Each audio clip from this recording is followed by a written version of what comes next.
Normal inkişaf izləyən uşağın ətraf mühitin köməyi ilə, cəmiyyətin köməyi ilə zamana görə bacarıqları daim artır. Amma autizmli uşaqlarda zamana görə bacarıqların azalması istiqamətinə gedir. Çünki maraq sahələri məhduddur, təcrübə qazana bilmir və bu birbaşa uşağın öyrənmə, qavrama qabiliyyətinə təsir göstərir. Əgər uşaq müdaxilə olunarsa, hətta erkən müdaxilə olunarsa, zamana görə bacarıqları daim artır. Amma bu bacarıqlar heç də normal inkişaf izləyən uşağın bacarıqlarla eyni olmur. Sadəcə bizim əsas məqsədimiz nə olacaqdır? Uşağın ehtiyacı olacaq dəstəyi minimallaşdırmaq da azaltmaqdır.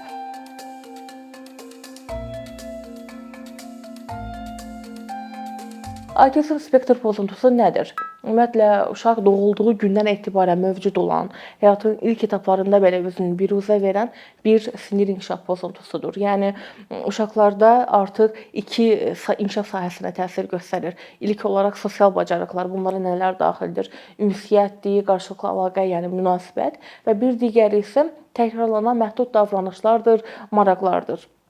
Yəni autizmə xas olan, yəni pozitiv simptomlar bu sahəyə aid olan sırf bu sahəyə xitab edir. Ümumiyyətlə qeyd etmək lazımdır ki, autizm spektr pozuntusu son diaqnostik dəyişiklikləri 2013-cü ildə olub. Yəni bu da psixoloqlar və psixiatrların əl kitablarının 5-ci versiyasında ümumiyyətlə qeyd olunub ki, geniş yayılmış inkişaf pozuntusu autizm spektr pozuntusu ilə əvəzlənib və digərinə daxil olan autizm sindromu, Asperger sindromu, uşaqlığın dezinteqrativ pozuntusu ASP adı altında birləşdirilibdir. Demək ki, autizm spektr pozuntusunun fərdə təsiri xronikdir. Yəni uzun müddətli təsir göstərir. Anadan olduğu gündən həyatın sonuna qədər təsir göstərə bilir ki, amma şiddəti tamamilə fərqli ola bilər. Və autizm spektr pozuntusu birbaşa fərdin həyat keyfiyyətini aşağı salır. Bir növ təməl ehtiyaclarını yerinə yetirə bilmədiyi üçün dəstəyə ehtiyac yaradır ki, bu dəstəyə ehtiyacına görə 3 şiddəti var. Yəni dəstəyə ehtiyacı var yüngül şiddətli, ciddi dəstəyə ehtiyacı var, orta şiddətli və çox ciddi dəstəyə ehtiyacı var, ağır şiddətli kimi demək ki, təsnif olunur. Amma qeyd etmək lazımdır ki, bu şiddətlər bir növ sosial bacarıqlar üzrə qurulmuşdur. Yəni ünsiyyət qarşısında ünsiyyətə başlaya bilirmi, davam edə bilirmi və dəstəksiz ünsiyyətinə görə kriteriyalanır. Əsasən bu sahə üzrə. Və ilk öncə də qeyd etmək lazımdır ki, cəmiyyət içərisində, yəni bizim cəmiyyətimizdə bir sıra yanlış fikirlər var autizm haqqında ki, böyük bir kütlə hələ də buna inanır. İlk öncə qeyd etmək lazımdır ki, autizm spektr pozuntusu bir xəstəlik deyil və qeyd edə bilərik ki, günü-gündən artıq bu diaqnozun sayı da artacaqdır. Hətta sizdə də, bizdə də ASP artıq aşkarlana bilər şkala üzrə. Sadəcə bizim həyat və fəaliyyətimizə təsir göstərmir. Müvəqqəti olması və yetkinlik yaşında keçib getməsi fikri tamamilə yanlış fikirdir. Valideynlik tərzinin səbəb ola biləcəyi və yaxud da erkən yaş dövrlərində istifadə olunan peyvənd və vaksinlərin autizmə səbəb ola biləcəyi fikri tamamilə yanlışdır.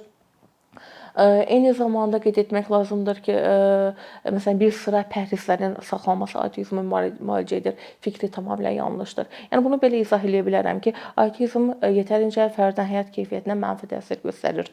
Amma yanaşı gedən bir sıra psixoloji, psixiatrik, genetik fonda pozuntular və ya da somatik xəstəliklər autizm spektr pozuntulu uşağı daha da vəziyyətini gərginləşdirir. Və bir də əlavə edək ki, məsələn, metabolik pozuntular hər hansı bir qida elementinə qarşı, maddelərə qarşı intolerans və allergiya yaradır uşaqlarda və bu fonda pəhrizlərin saxlanması bu çətinliyi aradan qaldırır. Uşağın vəziyyəti yaxşılaşır, amma autizmi müalicə etmir. Ümumiyyətlə, biz qeyd etməliyik ki, son 20-30 ilə qarşı əlimizdə daha çox məlumat var ASP haqqında. Amma nə qədər məlumat olsa da, yenilik olsa da, yenə də bilmədiyimiz şeylər çoxdur, məlum olmayan şeylər çoxdur və bu bir qlobal bir problemdir. Çünki müalicəsi üçün bir farmakoloji molekulu dərmanı yoxdur. Sadəcə təsdiqini tapmış strukturlu, yarı strukturlu demək ki, proqramlardan istifadə olunur. Bunlara PAC-dır, SCN-dir, ABA-dir, PVT-dir, TEACH kimi proqramlardır ki, amma qeyd etmək lazımdır ki, elə bir proqram da mövcud deyil ki, bütün uşaqlara eyni formada təsir göstərsin. Amma bütün demək ki, müdaxilə proqramlarının bir məqsədi var, faydalı davranışların artırılması istiqamətindədir. Ümumiyyətlə, biz ilk öncə də bilmək lazımdır ki, ASP-nin fərdə təsiri müxtəlifdir. Yəni, əgər biz götürsək uşaqların müxtəlif inkişaf sferasında bacarıqlarını, güclü və yaxud da zəif tərəflərini görəcəyik ki, bunlar müxtəlifdir. Bu o deməkdir ki, biz uşaqların bacarıqları müxtəlif olduğu üçün bunlar eyni deyil və müdaxilələr fərdi başlanarsa daha alternativ cavab ala bilirik. Bunun üçün də ilkin olaraq müdaxilə olunacaqsa, fərdi formada müdaxilə olunmalıdır.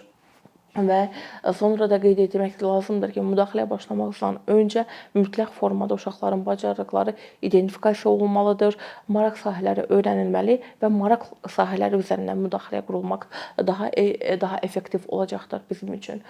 Və sonda ümumiyyətlə qeyd etmək lazımdır ki, ümumiyyətlə uşaqlarda, əsasən autizm uşaqlarda sosial bacarıqlarda zəifliklər olur ki, bu birbaşa sosial motivasiya hipotezi ilə izah olunur. Ümumiyyətlə sosial motivasiya hipotezi nədir? Ümumiyyətlə bu hipotezə görə uşaqlarda sosial maraq sahəsinin zəifləməsi birbaşa sosial təcrübələrin, sosial öyrənmə, qavramanın və sosial informasiyaları analiz edən mərkəzlərin funksionallığının azalması istiqamətində gedir ki, bu qlobal olaraq sosial bacarıqların düşüşünə, zəifliyinə gətirib çıxarır. Əgər biz müdaxilə proqramı qururuqsa, bu nöqtələrə ümumiyyətlə istiqamətlənməli. Yəni sosial maraqları zənginləşdirmək, təcrübələri artırmaq, qavrama qabiliyyətini yaxşılaşdırmaq və birbaşa da həmin mərkəzlərin funksionallığını stimullaşdırmaqla biz uşaqlarda sosial bacarıqları artıra bilirik. Bu ümumiyyətlə qeyd etmək lazımdır ki, müdaxilənin əsas məqsədi nədir? Ümumiyyətlə normal inkişaf izləyən uşağın ətraf mühitin köməyi ilə, yəni cəmiyyətin köməyi ilə zamana görə bacarıqları daim artır. Amma autizmli uşaqlarda zamana görə bacarıqların azalması istiqamətinə gedir. Çünki maraq sahələri məhduddur, təcrübə qazana bilmir və bu birbaşa uşağın öyrənmə, qavrama qabiliyyətinə təsir göstərir. Əgər biz demək ki, uşaq müdaxilə olunarsa, hətta erkən müdaxilə olunarsa, zamana görə bacarıqları daim artır. Amma bu bacarıqlar heç də normal inkişaf izləyən uşağın bacarıqlarla eyni olmur. Sadəcə bizim əsas məqsədimiz nə olacaqdır? Uşağın xaricdən, yəni ehtiyacı olacağı dəstəyi minimallaşdırmaqdır, azaltmaqdır. Əgər biz müdaxilədən danışırıqsa, erkən müdaxiləni mütləq vurğulamalıyıq. Və qeyd etməliyik ki, erkən müdaxilə 3 yaşdan öncə başlanılmalıdır və 3 yaşdan öncə başlanması birbaşa neuroplastiklik, beyin plastikliyi ilə izah olunur. Ümumiyyətlə, beyin plastikliyi nədir? İlk öncə qeyd etmək lazımdır ki, beyin stabil qalmayan, yəni sabit qalmır, daim inkişaf edir. Ətraf mühitin təsiri ilə, fərdin qazandığı təcrübələrlə daim məlumatlar əldə edir. Həmin məlumatları yaddaşda saxlayır, müxtəlif formada inkişaf elətdirir. Ümumiyyətlə, bu nə vasitəsilə olur? Ətrafdan stimullar qəbul edirik. Sinir yolları, yəni sinir hüceyrələri neyronlar vasitəsilə ötürülür və bunlar sinapslar vasitəsilə olur ki, bir neyron digər neyrona sinapslar vasitəsilə ötürür və müvafiq mərkəzlərə gedir, həmin məlumatların işlənməsi, analizi ilə gedir və lazım gələrsə digər mərkəzlərlə də əlaqədə olur. Amma ASP-də burada sinapsların patologiyası, yəni müəyyən bir səbəblərlə bu məlumatların ötürülməsi və yaxud da mərkəzlər arasındakı əlaqə itir. Və buna görə də məlumatlar tamamlana bilmir. Məsələn, görsəl informasiyalarla eşitsəl informasiyalar artıq bir-birinə əlaqələnə bilmir və buna görə də bir sıra kəsintilər əmələ gəlir ki, və müdaxilənin məqsədi nə olub? Əlavə alternativ həmin yolların, sinapsların yaratmaqdır. Və təcrübələr də göstərir ki, beyin plastikliyi daha intensiv olduğu dönəm erkən yaş dönəmidir. Məsələn, 50 yaşlı bir şəxs öncədən yaşamadığı təcrübəni əldə edə bilir. Bu əldə edə bilməsi bu neuroplastikliklə əlaqəlidir. Amma səy göstərməlidir, müəyyən bir uzun müddətdə güc göstərməlidir, öyrənməsi üçün praktika etməlidir, təcrübə qazanmalıdır. Amma 5 yaşlı uşaq məsələn onu edə bilir. Məsələn, bu hər hansı bir dil öyrənmək ola bilər, velosiped sürmək ola bilər və s. Uşağın bacarıqlarına görə asılıdır. Onu 5 yaşlı uşaq daha erkən öyrənə bilər, qısa müddətdə. Bunu göstərir ki, neuroplastiklik erkən dönəmdə daha aktivdir, daha yüksəkdir, daha həssasdır. Beyin həssasdır erkən dönəmdə öyrənməyə. Və ancaq onu da mütləq formada qeyd etmək lazımdır ki, nə qədər erkən dövrdə informasiyaları təhlil edən, analiz edən mərkəzlərə öncədən stimullar göndərilərsə, o zaman daha aktiv olacaqdır. Məsələn, göz qapaqları, pərdələri bağlı doğulan heyvanların illər sonra göz pərdələri açılır, amma görmə orqanlarında hər hansı bir patologiya yoxdur, amma görmə mərkəzi kordur. Səbəbi erkən dönəmindən həmin görmə mərkəzləri hər hansı bir stimullar əldə etməyib, analiz etməyibdir, hər hansı bir funksiya göstərməyibdir. Bu da yəni uşaqlarda kimi nə qədər biz erkən dönəmdə stimullar göndərib alternativ yollar yaradarsak, o qədər adekvat olacaq, o qədər effektli olacaqdır. Bu eyni zamanda da biz hər gün müdaxilədən danışan zaman o intensivliyini vurğulamaq lazımdır ki, intensivlik həftə ərzində 20-40 saat olmalıdır. Əgər biz adekvat, uzun müddətli cavab gözləyiriksə, vərdiş və ya da bacarıq qazandırmaq istəyiriksə, buna mütləq formada fikir verməliyik. 20-40 saat həftə ərzində. Amma təcrübə göstərir ki, 1 yaş öncəsi uşaqların həftədə 3 saat müdaxilə ala bilir və 5 yaşlı uşaq öncədən ki, hansı ki müdaxilə olmayıb, 20 saat həftədə müdaxilə alır. Amma 1 yaşlı uşağın qazandığı bacarığın davamlılığı 5 yaşlı uşaqdan daha çoxdur. Bu yenə neuroplastikliklə, beyin plastikliyi ilə izah olunur ki, daha adekvat olur. Bir də ki, 1 yaş nə qədər erkən olursa, həm də qabaqlayıcı, yəni önləyici olur. Davranış pozuntusu əmələ gəlməzdən öncə biz müdaxilə etmiş oluruq, önləyici olduğuna görə. Ümumiyyətlə, erkən müdaxilənin vacibliyinin haqqında danışdıqdan sonra faydalarına bir qeyd etmək istərdim ki, ilk olaraq autizmə xas olan simptomların zəifləməsi istiqamətində gedir. Yəni, tipik olaraq birbaşa simptomun zəifləməsi ASP-nin şiddətinə də təsir göstərir və diaqnozu zəiflədir. Ünsiyyəti yaxşılaşdırır. Yəni erkən dövrdə müdaxilə alınırsa, nitq vasitəsi verilir uşağa, alternativ ünsiyyət öyrənir. Yəni piktoqramla, işarət dili ilə və ya da verbal olaraq öz fikrini ifadə edə bilir, yəni bir mübadilə keçə bilir. Bu da uşağın bacarığını da artırır. Eyni zamanda qavrama qabiliyyətinə təsir göstərir və təcrübələr də bizə qeyd edir ki, həssas dönəmlərində uşaqların 4-5 yaş dönəmində artıq əqli gerilik limitindən də çıxmış olur. Və ən sonda əldə olunan bacarıqlar uzunmüddətli olunur və bu bizim istədiyimiz bir, demək ki, vacib olan bir faydadır və ilk öncə də qeyd etmək lazımdır ki, əgər uşağınızın inkişafı ilə bağlı şübhələriniz varsa, MCHAT adlı bir test üsulları var. Ondan bu qeyri-peşəkarlar üçün, yəni valideynlər asanlıqla istifadə edib bu uşağın autizm spektr pozuntusu olub-olmadığını bilərlər. Bu diaqnozu təsdiqləmək üçün deyil, sadəcə şübhə olmasıdır.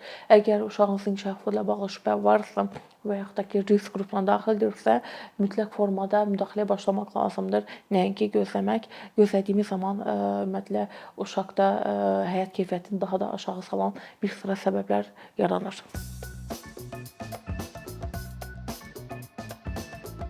Bir neçə ildir ki, əkinçi olaraq Azərbaycanlı izləyicilərin hər zaman faydalana biləcəyi, keyfiyyətli və ən əsas ödənişsiz kontent hazırlamağa çalışırıq. İndiyədək təqdim etdiyimiz onlarla animasiya və yüzlərlə çəkilişlər tələbələrin, mütəxəssislərin, müəllimlərin və ümumiyyətlə yeni mövzulardan xəbərdar olmaq istəyən çox sayda insanın marağına səbəb olub. Bu illər ərzində hazırladığımız videolar təhsil, texnologiya, ictimai fəallıq, iqtisadiyyat, gender bərabərliyi, ətraf mühit, ifadə azadlığı, hüquq, demokratik inkişaf, mədəniyyət və digər mövzuları əhatə edib.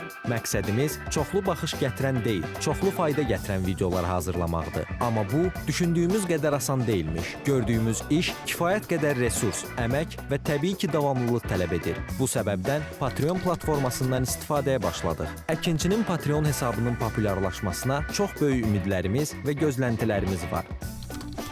Bəziləriniz Patreon haqda ilk dəfə eşidirsiniz. Əslində, çox sadə izahı olan bir platformadır. Təsəvvür edin ki, siz rəssam və ya musiqiçisiz. Sosial şəbəkələrdə sizi izləyən, işinizi bəyənən çox sayda insan var. Patreon platforması sizə imkan verir ki, izləyicilərinizin könüllü aylıq ödənişləri sayəsində işinizi davam etdirəsiniz. Sərgi, konsert zallarından asılı qalmayasınız. Amma bu təkcə rəssam və musiqiçilərə aid deyil. Məsələn, əkinçiyə bənzər fəaliyyətlə məşğul olan bəzi layihələrin 10 minlərlə patronu var. Biz də düşündük ki, nə üçün əkinçinin Patreon hesabı olmasın? Sizin dəstəyiniz sayəsində biz daha çox və daha keyfiyyətli kontent yaratmağa davam edə biləcəyik. Amma bu dəstək yalnız maddi dəstək deyil. Dəstəkçilərimizin sayının artması gördüyümüz işlərin faydalı olduğuna dair əminlik verir.